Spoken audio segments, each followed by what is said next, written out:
संगारेड्डी जिले पटनचेरू में मौजूदा 16 साल कदीम मुस्लिम कब्रिस्तान की हालत जार देखने लायक है। तो 2 एकड़ आराजी पर मुहित ये कब्रिस्तान मोरियों और फैक्ट्रियों से निकलने वाली पानी की वजह से एक तालाब में तब्दील हो चुका है। इस कब्रिस्तान में एक वलीउल्लाह हजरत निजामुद्दीन शहीद रहमतुल्लाह अलैह भी मदफन है। इलाके के मुसलमानों के लिए ये एक वाहिद कब्रिस्तान है और अब तदफीन के लिए मैयतों को ले जाने में काफ़ी दुश्वारियों का भी सामना है। इलाके के मुसलमान रियासती वक्फ बोर्ड से अपील कर रहे हैं कि वो फौरी इस खुसूस में कार्रवाई करते हुए कंपाउंड वॉल की तामीर करें।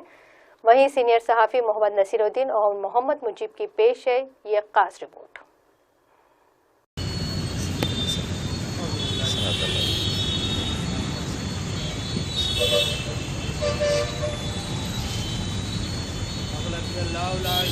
अस्सलाम वालेकुम वरहमतुल्लाहि वबरकातुहू।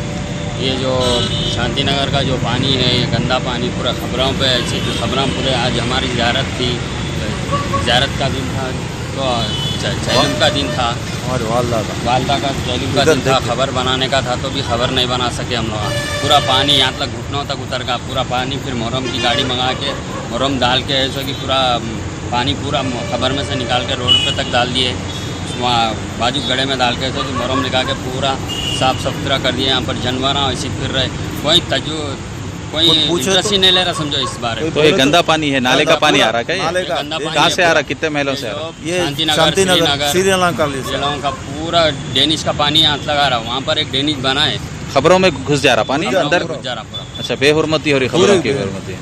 अब ज़ियारत कर नहीं सक रहे हम, दरगाह को भी आ नहीं सक रहे। दरगाह को भी आना तो घुटनों तक पानी। आगे देखो इंटर होते जैसा कि वहाँ पर भी क्या है, घुटनों तक पानी आ जा रहा। अच्छा, यहाँ खबरों में आना ज़ियारत करना बोले तो मुश्किल है। बहुत तकलीफ। निजामुद्दीन बाबा की दरगाह को भी आना, जुम्मा जुमेरात भी आना बोले तो भी तकलीफ हो जा रही।